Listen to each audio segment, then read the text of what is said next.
Go back to Europe, where you came from. This is not your land. No, it's not. You've been here 2-3 generations. Compared to us, we've been here millions fucking years. So get the fuck out of my face with that. Last night I hopped on Facebook to check in on a couple groups, and one of the first posts I saw was this one: outrageous MAGA teens taunt Indian man, etc. I scrolled past thinking it was just some minor dust-up that didn't really matter, but then I saw another post, and another, and another. This confrontation was the story of the night. If you believe the media, well, first of all, why? But if you believe the media, the story went something like this. There's a march for Native Americans taking place in Washington, D.C. on Saturday, and it just so happens there are also some boys from a Catholic school there for the March for Life. The frigging white male, Catholic, future Brett Kavanaugh wannabes descended angrily, nefariously, insidiously down upon this poor innocent old Indian man veteran. He's berated, harassed, taunted, and he barely makes it out with his life intact, but his dignity torn asunder. This is the biggest white on native crime since the Walk of Shame, Trail of Tears, and these young men must be doxxed, thrown out of school, and punched, because that's what we good moral people do to Nazis, isn't that right? Welcome to the mind of the #resistance. In a professional setting, when someone lies or purposefully omits information to destroy someone else's workplace reputation, that can have serious repercussions for that person. In a family, people who do that are ostracized as deceitful troublemakers and rightfully looked down on. But in the media, lying by omission and engaging in character assassination are how you get the big promotion, the next job, provided your target is a straight white man, of course. These high school kids are firmly in the crosshairs of the media and the resistance for engaging in horrible, supremacist behavior against this poor little Indian fellow. And would you be surprised if I told you that this entire witch hunt is based on, drumroll please, factual omission, selective video evidence, and straight-up deceit and lying from the media? How can you tell when a journalist is lying? His fingers are moving. Today's video will focus on the case of these Catholic schoolboys who did literally nothing wrong. We'll show the video being bandied about as evidence of supposed racism. That's the one playing here in the background. We'll show you the hysterical reaction and outrage from the neoliberal hall monitor moral inquisitors on the left, and then we'll show you what actually happened, demonstrating that this entire witch hunt does not have any factual basis. It is simply an organized attempt to destroy young white men's lives and reputations before they've even really had a chance to begin. All of that and more ahead, but first, a new PC game for you to check out. Vikings War of Clans is the browser game you've been looking for, featuring fantastic graphics, player-driven gameplay, social features, and more. Raid other players, build your civilization, and start an empire all from your browser. No downloads or payments required. And speaking of social features, Vikings has more players than the total population of actual Vikings that ever lived. Gamers, rise up and play with people from all over the world. Gamers can live in a society, join a clan, and benefit from working together. With hundreds of kingdoms and thousands of clans to choose from, your options to forge alliances or create enemies are endless. Best of all, it's absolutely free to play. There are no downloads and it works in your browser, whether you're playing on PC or Mac. Join Vikings for free using the link in my description box today, and you'll get a cool bonus of 200 gold coins and a special item for a head start. Check it out today. Outrage as MAGA-wearing high school kids taunt native elder at Indigenous Peoples March. Boys from an elite prep school in Kentucky bring shame upon themselves and their school. As he played a traditional drum and sang an intertribal song at the Indigenous Peoples March on Friday, Native American elder and Vietnam veteran Nathan Phillips was surrounded and harassed by disrespectful pro-Trump high school students. Video shows high school students in MAGA hats mocking Native Americans during March. Wow. Based on these horrific media accounts of what happened, I'm surprised Mr. Phillips made it out alive. It sounds like these horrible, racist teens were preparing to make American History X look like a walk in the park. That's the impression you're supposed to come away with if you just read the headlines and absorb the narrative. Bleep bloop bleep bloop, orange man bad, high school man bad too. That's where 70% of the population is going to stop reading. They've read the headline, they're not going to look any further. They'll have their talking point for the water cooler conversation on Monday. Did you hear about those racist teens? America still has so far to go to overcome our terrible history. An enterprising 25% will go so far as to watch the video. Maybe they're watching it to see if the story is all it's cracked up to be, or maybe they're watching because they want to add some fuel to their internal anti-white fire. Either way, let's join that enlightened 25% and watch the viral section of the video. Remember, this is all that most people that watch are going to see.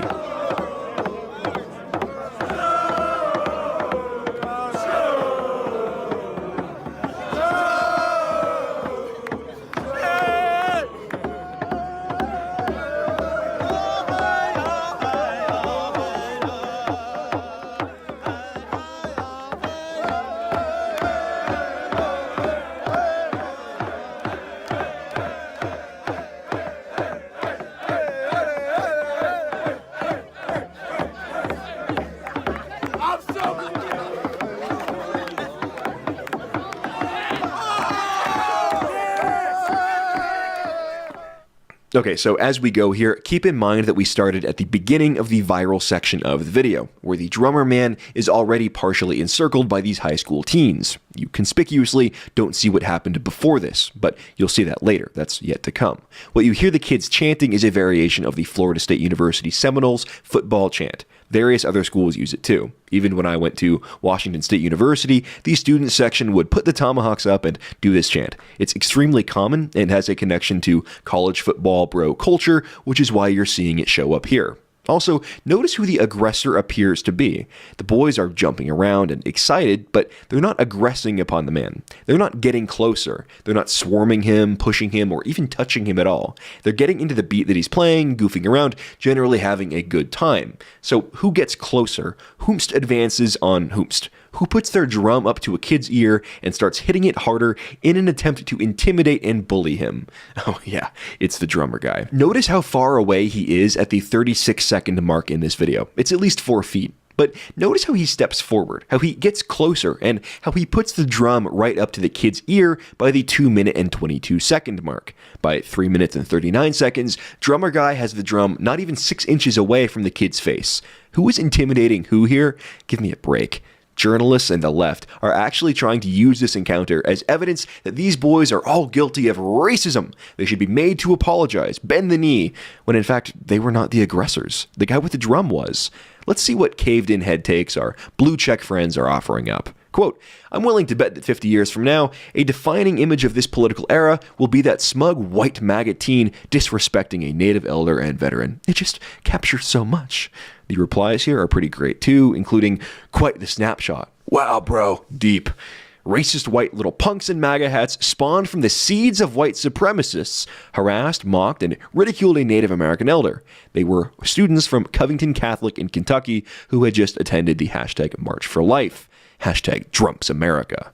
Wow, just wow. Instead of trying to own them with facts and logic and point out how race relations today are fundamentally different than they were in the 60s, just acknowledge the fact that whenever anti-white activists see white people, in their minds, they see white supremacy. It doesn't make logical sense. In fact, I'm going to be doing a video about this later on next week. It doesn't make logical sense. You can't own them with facts, logic, and evidence. They are so obsessed with anti-white hatred that they don't realize how obvious they're making it. Quote, congratulations to the MAGA parents and teachers of Covington Catholic for grooming a compassionless batch of entitled racists for history's hall of shame. You will be remembered forever.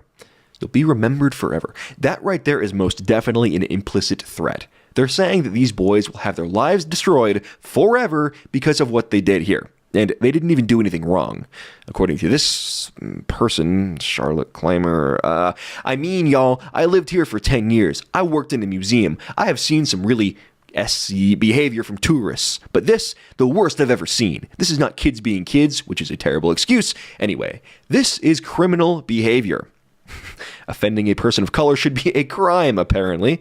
As Scott Greer aptly pointed out on Twitter, there is no greater crime than to be rude to a person of color. The Twitter results for Covington Catholic were starting to rustle my jimmies all the way to the moon, and I think you get the picture anyways. The establishment media, Twitter blue checks, and low-level sycophants all rushing to throw their stone while the iron's hot. It's strike. Anyways, now before we end, I want to show you one more piece of video. This one, for some reason, didn't go viral. It's hard to find by searching on Twitter. You pretty much either have to find the original account or have someone else retweet it into your feed. As I play it, think, why isn't this video being linked in articles and news reports? Shouldn't a journalist that wants to get as much information as possible be including, all of the information? Let's watch.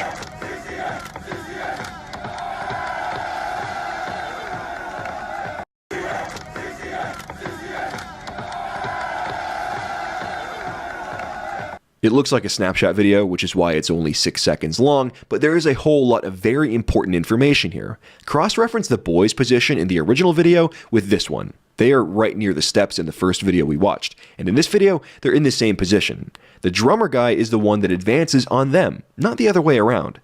The video clearly shows him walking up to this crowd, being the aggressor, and causing the entire situation to take place. He walked up to them, obviously trying to provoke them and get a reaction. The reaction he got wasn't even harassment. The boys were actually pretty well behaved. They did the war chant, which is a hilarious bit, and one guy got in a stare down with him. That's all, folks. That's the extent of it. I'm going to appropriate black culture here. Don't start none, won't be none. If this native guy hadn't gone looking for trouble, he wouldn't have gotten any. And again, the boys didn't even do anything harassing or provoking towards him. They did nothing wrong. The whole situation is really tiresome but predictable. The facts don't matter anymore, and if you're a good person with a conscience, that should bother you. Journalists are lying to people, feeding false information, and it's having a disastrous impact on our culture. These young men's lives may very well be ruined because of the digital lynch mob being incited by the journalist elite. Freedom of the press shouldn't mean freedom from consequences. And if I, someone that never went to journalism school and received no formal training, can find all the evidence in a case like this, then a trained journalist should easily be able to bring you the full story. In this case, if journalists were actually going to face consequences for doing a bad job, they would be fired for only reporting one side while claiming to be unbiased. But no journalist will be fired for this because their editors and their editors' bosses are not concerned with the truth. They're concerned with pushing a narrative. You have to wonder why that is. Why do they refuse to report the truth? Don't you find it a bit weird that every news story, every cultural controversy like this is always skewed to make the white guy look like the bad guy? Julian Abel was smeared as a racist. The kids in this video are being smeared as racist. Why is the media so determined to destroy white men? Even young white men, high school-aged young white men. Perhaps it has something to do with who owns and controls the media. The rootless, coastal, cosmopolitan elites that hate the working class and rural America and use journalism as a tactic to try to inflict pain upon them, upon us. Or maybe, after all, the Ben Shapiros of the world are correct. And these people are just crazy, illogical SJW libtards that need to be owned with facts, logic, reason, and evidence.